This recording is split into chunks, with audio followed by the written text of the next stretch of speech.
Very much. I'm really flattered this amount of people has chosen to come out on a Friday night, so firstly thank you very much for that. This is now the second lecture I've done today. I've already done Ellesmere Port Library this morning, and I've got Beddington Library tomorrow as well, so it's 3 talks in 24 hours. And in fact I've been away for the week on business as well, so if I fall asleep, will somebody give me a quick nod. Now, I also have a notorious habit of doing the opposite of what most people do, in the sense that what I will do is I will start talking loudly, and then when I get to the point, I'll say it quietly. So if I start doing that, would you please tell me that that's the case as well? Yes. I'm notorious for that. Okay. I have a series of talks that I've been doing now for around about 18 months since the book was launched in June of 2006. And I have, the talks are slightly different, but they all take the same theme, which is the background to the theory, which I call cheating the ferryman. Now, a little bit about background. The book is called Is There Life After Death? The Extraordinary Science of What Happens When You Die, which is a profoundly misleading title, because in effect, I do not tell you what happens after you die. I consider that to be metaphysics rather than physics. But what I do is make an approach to see if there is a possibility that we could scientifically show the fact that the idea of personal immortality is a possibility, and a scientific possibility. In this particular talk, I'll be taking you through the background and the reasons why I wrote the book. And indeed, I will take you through, rather as I discovered, the route I followed. Because I normally work as a management consultant, and around about 1999-2000, I was in the fortunate circumstances of having a year of my own time to write a book. The problem was I didn't know what I wanted to write about. I just had this overwhelming urge to write. And I will take you through the process I followed and the things I found and how I ended up with the overall theory.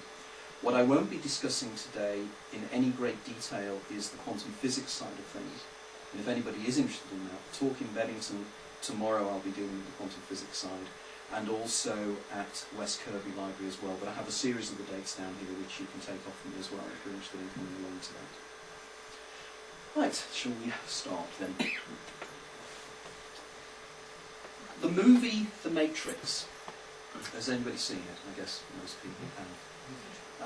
Caused quite a sensation when it first came out, because what it suggests is that reality that we perceive and we believe to be real is in fact an illusion. The central character in the book, Thomas Anderson, discovers fairly early on in the movie that what he thinks is reality is in fact an inwardly generated illusion to make him feel and make him quiescent in the rest of humanity. And the argument is that we're all living in this three-dimensional illusion because we're being used as batteries by an alien civilization. Now, one of the major issues within the book is that when Anderson discovers that reality doesn't seem as it is, the major character in the book, Morpheus, turns around and says, you have two opportunities here. You can either take a blue pill, which will allow you to go back into the illusionary reality that you've already lived, and you will never know any better. Or you take the red pill. And if you take the red pill, you go down the rabbit hole as to what reality really is, and discover the reality behind the facade. Many people have actually said that my book is very much the red pill, in that I'm hoping by the end of this discussion that we probably will be looking at reality in slightly different ways than when we have. Although I would naturally assume that probably the self-selection of the audience is such that probably a lot of the things I'll be saying will not be as necessarily surprising as it will be to the general public. Indeed, when I did the talk this afternoon on quantum physics, there were gasps of disbelief when I went through the elements of Schrödinger's cat and the reasons why light is both a particle and a wave. And the general public just has no real understanding or appreciation of exactly just how profoundly peculiar that is.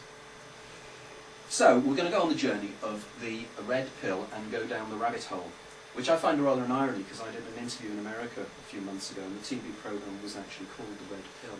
Down the Rabbit Hole. Indeed, just as an aside, something happened this afternoon that I really think I should share with you, is that I believe that the universe is very much fine-tuned for each individual within it.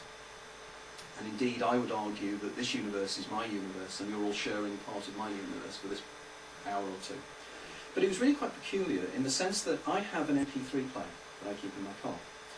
And the MP3 player has somewhere in the region of 16 or 17,000 separate tracks on that. And as I was driving to the library, I had it on random play, so literally tracks just come up on random. And as I approached the library, I couldn't remember the name of the librarian. And I thought, this is going to be rather embarrassing, isn't it? And as I did so, Boston's song Adrienne came on and blasted through the speakers. And that's her name, is Adrienne. So when I walked in 2 minutes later, I was fully aware of her name. Now, one could say that that was sheer chance and sheer coincidence, but it's a very, very pointed coincidence, as Arthur Kessler would say. That was significant in the sense that it was at that moment, and it was the correct thing for the time. I just thought that was quite intriguing in many ways. Okay. Déjà vu. A strange feeling that you've seen something for the second time. When I took the time out to start the idea of writing the book, it immediately came to me that the one thing I was probably interested in, because it's an experience I've had for the whole of my life, is déjà vu.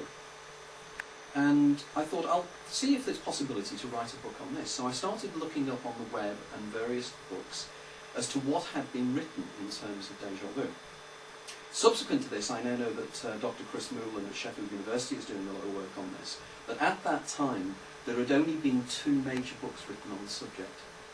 And the major one is a book written by a guy called Vernon Neppe, who is a psychiatrist at the hospital in Seattle. And I was interested in déjà vu because, to me, it is the most curious sensation that I feel that I am living this moment before, that I'm remembering something from my past. And indeed, Neppe's definition is very much that. It's the remembering of something, an experience that you have had in the past before. Now, I started looking into it, and I was interested to discover that a Jungian analyst by the name of Dr. Arthur Funkhauser, wonderful name, could only be a Jungian analyst in Zurich. In fact, he lives in Bern, and he's an American, and he's a physicist by background.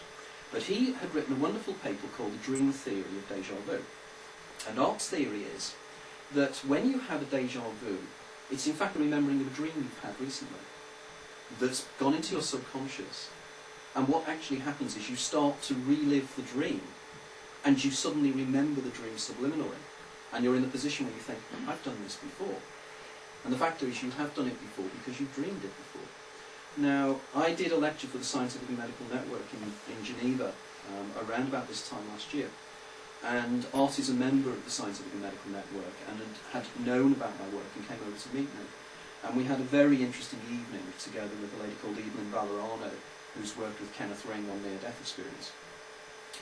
And I pointed out to Art, and I said, your theory is extremely good and very, very interesting and very beguiling, but effectively it implies something that flies in the face of science. You're implying precognition. Because in effect, if I have a dream of an event before it has taken place, that is, however much you disguise it, a precognitive event. So therefore, you're not really answering the question, because all you're doing is bringing up yet another issue, which is the existence of precognition.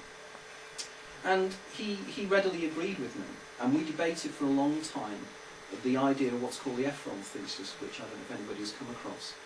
And Ephron proposes that what happens in déjà vu is that our non-dominant hemisphere processes the information, because as you're probably aware, both eyes have 2 fields of vision, and both fields of vision feed dominant and non-dominant hemispheres, so that both sides of the brain have stereo vision. And the argument is that the non-dominant hemisphere perceives the information, or the visual field, and then that information is carried across the corpus callosum from the non-dominant to the dominant hemisphere, then presented to whoever the dominant individual is within your brain, who then thinks they've seen it twice, because they've seen it subliminally and then they've seen it the second time. There are 2 problems with the Ephron thesis. The first one I was aware of and have been for a long time, is that it lasts about 0.5 of a second, the time it takes for that process to take place.